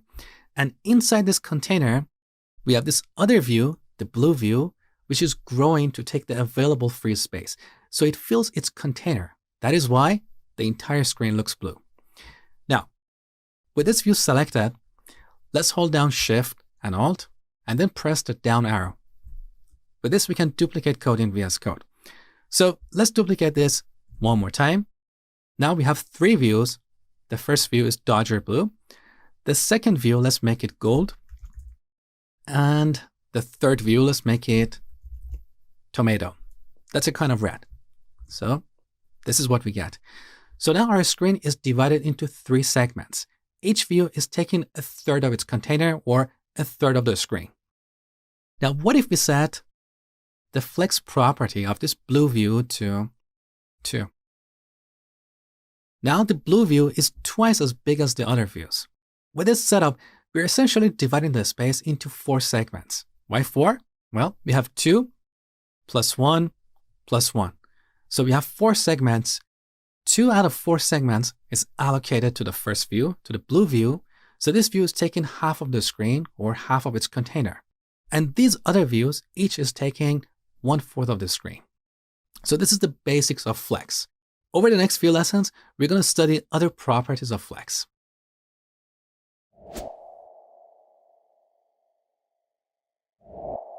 Now let's give these views a fixed size. So in this blue view, I'm going to remove the flex property. Let's set the width to 100 and height to 100 as well. Now, we're going to repeat. So let's change the second view and the third view. Here's what we get.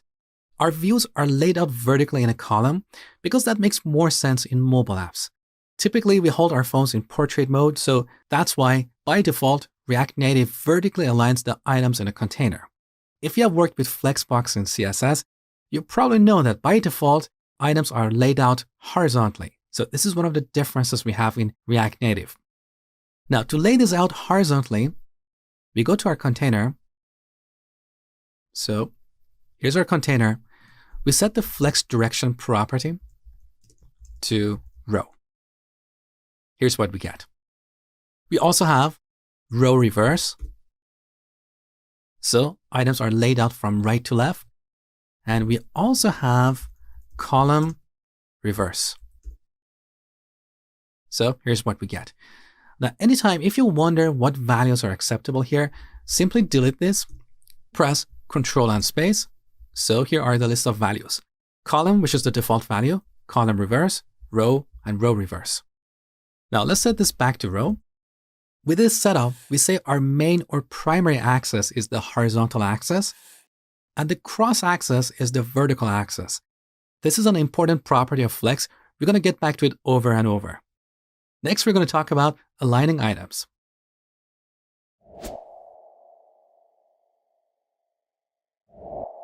In this lesson, we're going to talk about aligning items in a container. So currently our items or our views are appearing at the top left corner of the screen. What if you want to push this to the right or put them in the center of the screen? We go to our container and set the justify content property to one of these values. So let's set it to center. Here's what we get. So with this property, we can align items along the main or the primary axis. What is our main axis here? It's the horizontal axis, because earlier we set flex direction to row. So now our main axis is the horizontal axis. Now, what if we change this to column? Now our items are appearing at the center of the vertical axis, because the vertical axis is now our primary or main axis. Let's change this back to row and look at the other values. So we have flex end. Now our items are appearing at the end of the horizontal axis. We also have flex start, which is the default value. And we have 3 properties for distributing space. We have space around. So with this property, the space between each 2 items is equal. So look at the space here, it's equal. But the space around the first and last item and the edges of the screen is different. So here we have less space. If we change this to space evenly, now the space is evenly distributed between items. And we also have space between. With this setup, the first and the last items are pushed to the edges of the screen, and the remaining space is distributed between the other items. So let's change this back to center. Now we have another property called align items. And with this, we can align items across the secondary axis. So what is our secondary axis here? is the vertical axis, right? So if we set this to center, now our items appear at the center of the screen. Let's look at the other values. We have baseline. We cannot see the impact of this unless we change the height of one of these views. So let's change the height of the first view to 300 and the second view to 200. Now these views have the same baseline, okay? Let's look at another value, flex end. This is pretty self-explanatory. So our items appear at the end of the secondary axis, okay? What else do we have here? Flex start. Now the items appear at the start of the vertical axis. And finally, we have stretch, which is the default value. Now, we don't see the impact of this property unless we remove the height of one of these views. So I'm going to comment this out. See what happened? The blue view stretched to fill the entire vertical axis. So this is the default value. If we comment out align items, we get the exact same result. So let's bring it back and change it to center and bring back the height property as well. So with justify content, we align items across the main axis, and with align items, we align them across the secondary axis. Now, the first time I learned about these properties, I was a bit confused. I was wondering why the names are not consistent. Every time I wanted to align something, I wasn't sure which property I had to use. Honestly, it's a bit weird, I know, but you will get used to it. As we go through the course, you're going to use these properties over and over, so that will be second nature to you. Now, what if you want to change the alignment of one of these items? Let's say we want to put the blue view over here. So we go to this view and set align self to flex start. So look at these two properties. We have align items, which we apply to the container, and we have align self, which we apply to an individual item. Now, here's what we get. So this is all about aligning. Next, we're going to talk about wrapping items.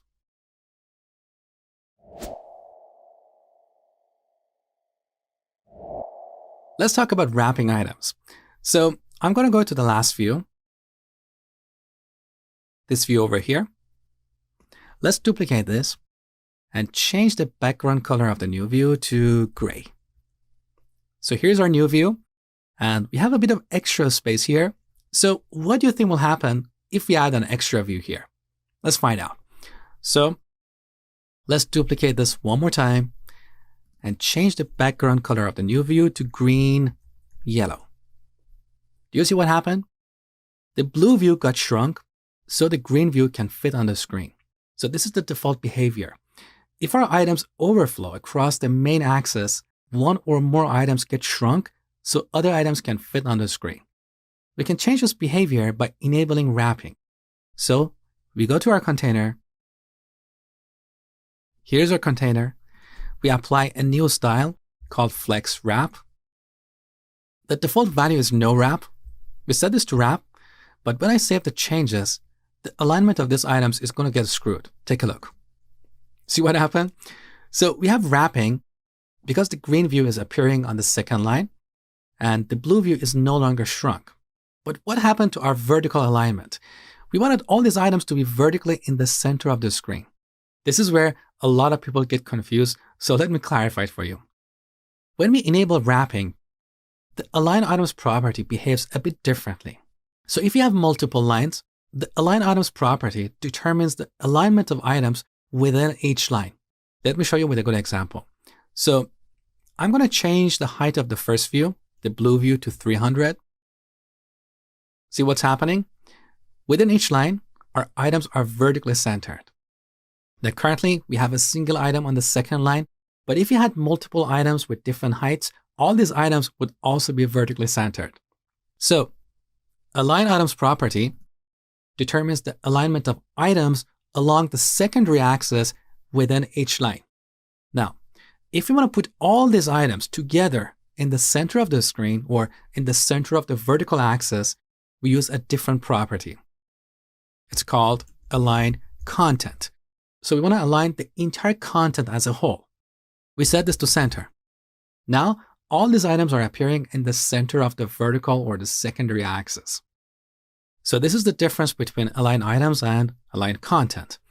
Align items determines the alignment of items within each line, and align content determines the alignment of the entire content.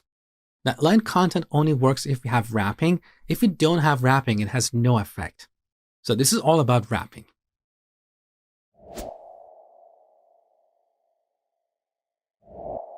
So we have covered all the essential properties of flex, but there are 3 other properties that you need to understand. You may not use them as much, but it's good to know them in case you see them in someone else's code.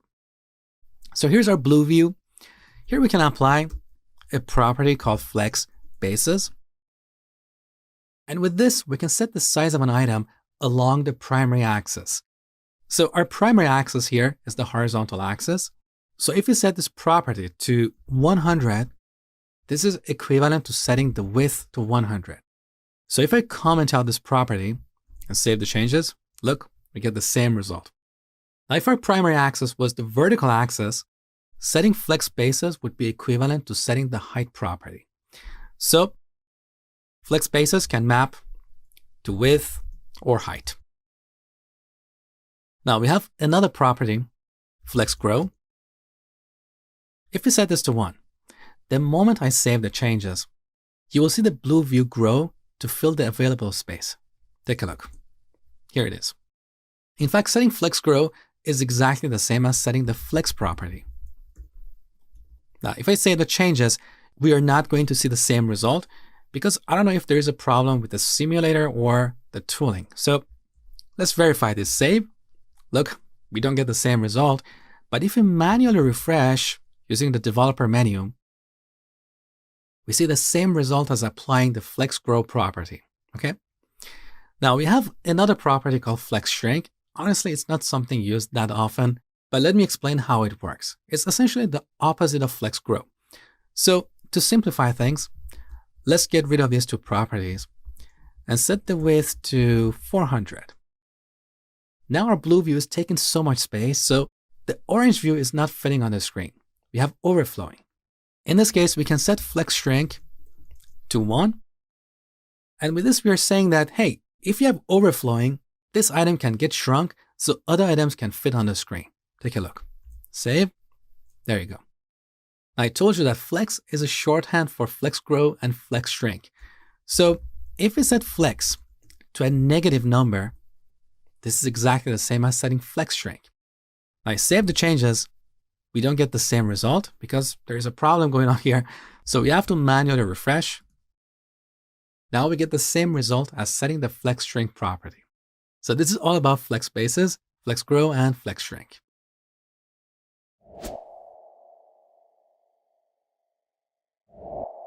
In this lesson, we're going to talk about absolute and relative positioning in React Native. So we have our container with 3 items in it, just like before. Now, what if you want to move this gold view without changing the layout around it? It's very easy. So here's our gold view. We can set top to 20. Now, when I save the changes, this gold view will move 20 independent pixels from the top. Look, here it is. We can also set a negative value. So our gold view moved negative 20 pixels from the top. This is exactly the same as setting the bottom property. So if I set bottom to 20, that means we want to move this gold view 20 pixels from the bottom. We also have left and right. So let's move this 20 pixels from the left or 20 pixels from the right. So with these properties, we can position a component relative to its current position without affecting the layout around it. So in all these examples, the blue and the red views have been exactly where they're supposed to be. They didn't move around, right? This happens because in React Native, all components by default have their position set to relative. So this is how relative positioning works in CSS as well. In contrast to relative positioning, we have absolute positioning. Now, if I save the changes, this gold view will be positioned relative to its parent, which is this container that takes the entire screen. And these other views will move around as a result of this positioning. Let me show you. Before I save the changes, let's set top to 20 and left to 20 as well, so we can see clearly. So save. Look, our gold view is positioned 20 pixels from the left and top of its parent. That's the container that takes the entire screen. And as a result of this positioning, these other views moved around, so they're not in their original position. Let me show you one more time. So I'm going to change position back to relative. Look, with relative positioning, these two views did not move. They stayed in their original position. If we use absolute positioning, for this gold view, it will be positioned relative to its parent, and these other views will be repositioned. Look, they moved around, okay? So, to recap, in React Native, all components by default have their position set to relative, which means we can move them relative to their current position without changing the layout around them. If we change the position to absolute, we can move a component relative to its parent and the layout around it will get affected. This is all about absolute and relative positioning in React Native.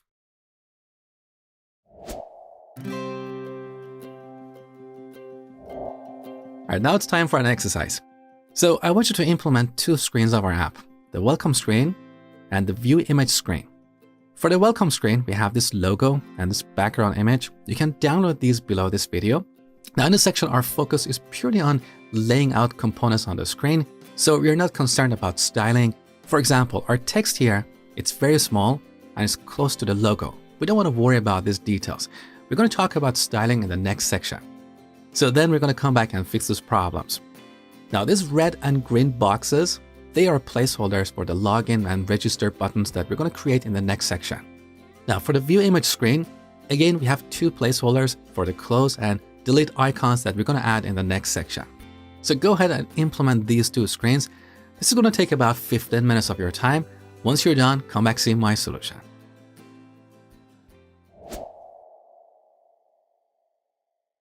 All right, the first thing I want to do is to create a new folder here in the root called app. I'm going to put all of our application source code inside this folder. This is a good practice to follow because with this, we can separate our application code from the code that is automatically generated by our tooling. Let's say tomorrow something crazy happens with this project. We can create a brand new React Native project and simply copy our application code into that project, okay? So here's our app folder. Let's move the assets folder inside this folder. Now we need to go to app.json and update the path to these two images. So app/assets, and one more time, save. Let's make sure that everything is working properly. Good. So in our app folder, let's add a new folder called screens. I like to add all our screen components inside this folder. This is a convention that a lot of React Native developers follow. You don't have to follow it if you don't like it. So in the screens folder, let's add a new file called welcome screen. Look at the naming convention I'm using to name this file. So for these components, I like to use the word screen in the file and the component's name. Now, here we want to implement a function component. Earlier in the course, I told you to install this extension, React Native React Redux Snippets. With this extension, we can quickly type code. So throughout the course, I'm going to use the shortcuts that come with this extension. You can always learn about these shortcuts down below or on the GitHub page of this project, okay? So here's an example. We type RSF, that is short for React Stateless Function. Now we have the basic template for a function component with multi-cursor editing enabled. So here we can rename this component if we want to. Once we're done, we press the escape button to disable multi-cursor editing. Now, first we want to add an image background component here. So let's delete the div element. We type image background. Here we have auto import. So let's import this. Now we need to set the source of this image. So source equals, here we call the require function. Now currently we are in the screens folder. So let's go one level up. Now we go to assets and load background.jpg. Okay. Save the changes. Now we should give this component a style. So after this component, I'm going to type RNSS, that is short for React Native Style Sheet. So this quickly generates this code, stylesheet.create. We store the result in this object styles, and Unfortunately, this is not imported on the top, so we have to manually import it. Style sheet. Okay. So in this object, we're going to have a bunch of key value pairs. So let's add a new key value pair called background. This is where we're going to add all the styles for our image background component.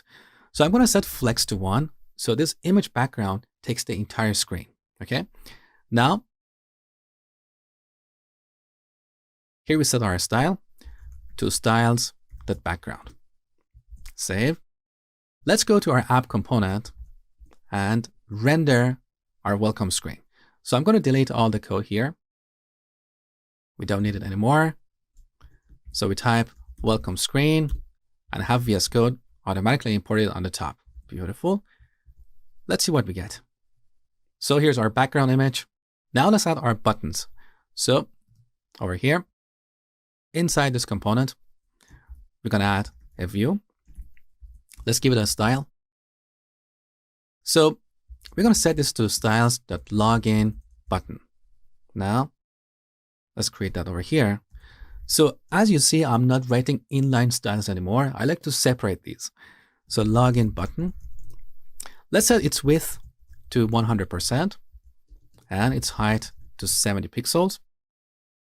The background color should be. Now let me look at my cheat sheet. So that's going to be FC5C65. Save the changes. We can find variable view because we didn't import it on the top. So let's add it to this list. Save. So our button is currently on the top. We want to put it down below over here. How do we do that? Well, earlier we talked about flex direction. So by default, flex direction is set to column. So our primary axis is this vertical line. Now I told you that using justify content, we can align items along the primary axis. So we go to the styles for our container, which is this background image. Here we set justify content to flex end. The default value is flex start. That is the reason why our button appears here on the top. So we set this to flex end. Save the changes. Now our button is here. Beautiful. Let's duplicate this to add the second button. I'm going to rename this to register button. Now let's duplicate these styles and rename this to register button. I'm going to use the same width and height, but change the background color to 4ECDC4. Now you might be thinking I'm typing too fast, but at this point you should have already done your exercise. You shouldn't code along with me. So I don't want to waste a lot of people's time by typing really slowly. Okay. So save the changes. Here's our second button. Beautiful. Now we need to add the logo on the top. But here's a problem. If we add the logo, because we set justify content to flex end, our logo is going to end up here. So how do we put it on the top? This is where we can use absolute positioning. So we can position the logo relative to its parent, which is this background image. So let's add an image here. Image. Now let me show you something. In this case, auto import didn't work because I selected this item with this blue icon. So if you look on the right side, we don't have auto import. Sometimes this happens in the context menu that appears here. So look, we have two image instances. The second one with the orange icon has auto import. So make sure to select that one. So now you can see image is imported on the top. So here I'm using the self-closing syntax because we're not going to put anything inside this image. Now let's set its source. Once again, we use the require function. We go to the assets folder and load logo-red.png. Let's test the result up to this point. Our logo is way too big, so let's give it a couple of styles. We set style to styles.logo. Now, over here, and by the way, note that I'm sorting these keys. So we have background, login button, logo, and so on. This makes it easier to maintain your applications. So let's set the size of this logo to 100 by 100. So width is 100 and height is 100 as well. Save. Okay, this is good. Our logo is down below. Now we should use absolute positioning. So I'm going to set position to absolute. And let's put this 50 pixels from the top of the screen. So here's what we get. We can push it down a little bit. Let's say 70. That is better. But how do we put it in the center? Well, earlier we talked about the primary and the secondary axis in Flex. So our primary axis is the vertical line, and the secondary axis is the horizontal line. Using what property can we align items along the secondary axis? Using align items. So we go to our container over here. We set align items to center. And with this, we can align items along the secondary axis. Take a look. Now the image is right in the middle of the screen. Beautiful. So finally, we need to add our tagline below this logo. So let's add a text component. So we have this orange icon here, so we can automatically import this. What was our tagline? Sell what you don't need. Save. Our text appears here. So what we need to do is to put the text and the logo inside a container and apply absolute positioning on that container. Okay. So let's add a new view here. Then we're going to move the image and text components inside this view. So with these lines selected, I'm going to hold down the Alt key and then press the up arrow. With this, we can move code. Okay. So now let's apply a style here. We can say styles.logo container, whatever you want to call it. Now let's create this. So here's logo. Now we create logo container. This is very simple. I just want to move these two properties inside this object. Let's see what happens. So our text is in the right position, but our logo is not exactly in the middle of the screen. This happened because once we added this new container, the alignment of this container is reset to Flex Start by default. So in this container, once again, we need to set align items to center, so we can align the items along the secondary or the horizontal axis. Take a look. And here's the final result. In the next section, we're going to apply a bunch of styles to make this screen pretty. Now, if you want my source code, you can get it from the zip file that I gave you at the beginning of the course in the first section. That zip file contains all the source code that we're going to write throughout this course. So every section has a start and a finish folder where you can find the relevant source code.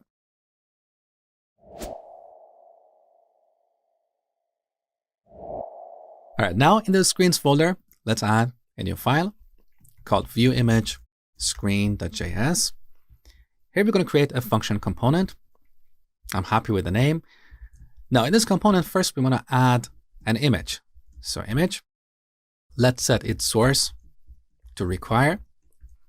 We go to the assets folder and load chair.jpg. Now let's test our application up to this point. So we go to app.js and render view image screen. Okay, let's see what we get. So we get this kind of whitish screen because this image that I have supplied is very big and it doesn't fit on the screen. So we need to apply a bunch of styles here.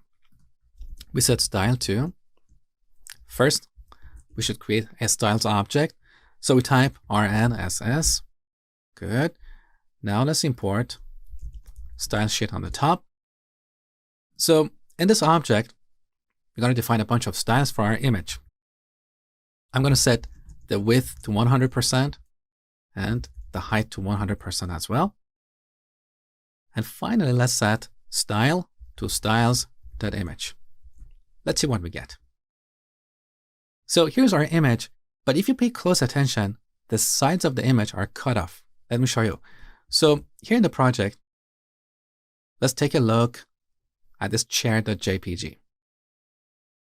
Do you see the sides of this basket is cut off here? This is because of the resize mode. So to solve this problem, we go to our image and set the resize mode to contain. Now, our image perfectly fits on the screen. But we have this white background, so we have to change it. So let's wrap this inside a view that's going to be our container. So view, let's import it. Now we give it a bunch of styles. So style equals styles.container. Now let's define the styles. So container. Once again, I'm trying to sort these alphabetically. This makes it easier to maintain our application. Also, if you use ESLint, ESLint automatically does this for you. But in this course, I'm not using ESLint because it keeps complaining and it creates a bad experience for you. So I have to manually sort these. So this container, we're going to set its background color to black. And I also like to set flex to 1 to make sure that this view takes the entire screen. So here's what we get. Beautiful. Now let's add the placeholders for the close and delete buttons. So back to our container, let's add another view. Give it a style. Let's say styles.close icon. Now we define the styles. Close icon comes before container. So let's set its width to 50, the height 50 as well. I'm going to set the background color to FC 5C65. Now, if we save the changes, our button appears here. To solve this problem, we're going to use absolute positioning. We want to put this exactly right here. So we set position to absolute. So now we can position this component relative to its parent, which is the container. So let's say we want to position this 40 pixels from the top and 30 pixels from the left. So it appears here. I'm happy with this, so let's move on. Now let's add our second placeholder. So I'm going to select this, hold down Shift, Alt, and down to duplicate this code. Now let's rename this to delete icon. And then we define the styles, delete icon. Now to save time, I'm going to copy these few styles. I know copying code is bad, but we're going to fix this in the future. So for now, don't worry about it. So let's change the background color to 4E-CD-C4. Now, we want this to be 30 pixels from the right of the screen. Take a look. Here's what we get. So I'm happy for now. As we go through the course, we're going to improve our code. We're going to refactor it. We're going to make it more professional.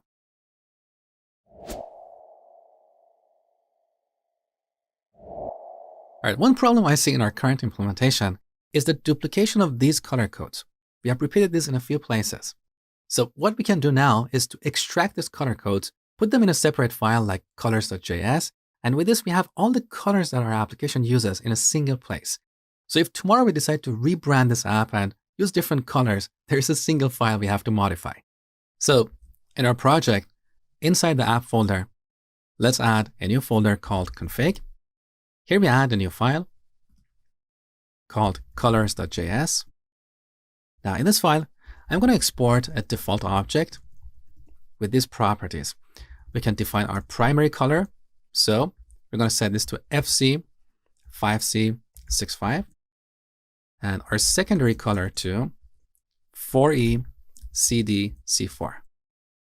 Now save the changes. We go back to our view image screen.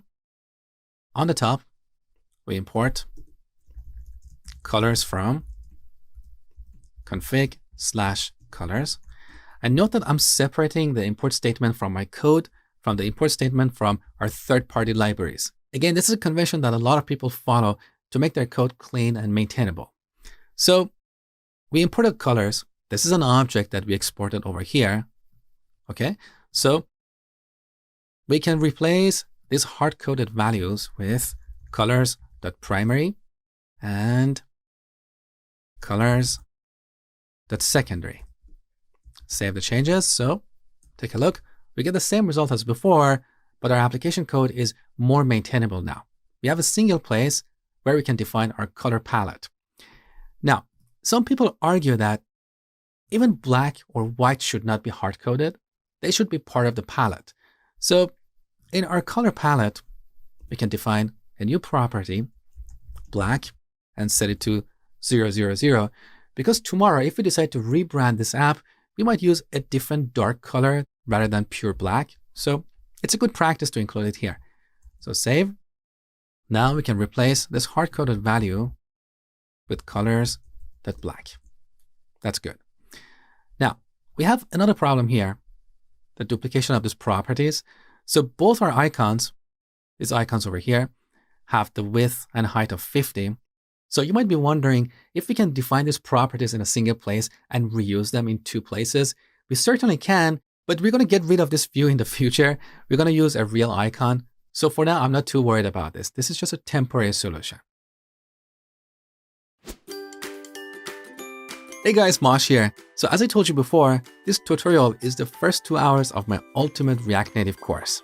The complete course is divided into 2 parts, basics and advanced topics, but each part being about 5 to 6 hours long. So the complete course is over 10 hours long. It includes all the source code we write in this course. Every section has a before and after source code, so you can easily code along with me. Plus, you will get plenty of exercises and step-by-step solutions, and a certificate of completion that you can add to your resume. If you're interested, I'll put the link down below. I'm offering a discount to the first 100 students. So if you're interested, enroll now before it's too late. Thank you, and I hope to see you in the course.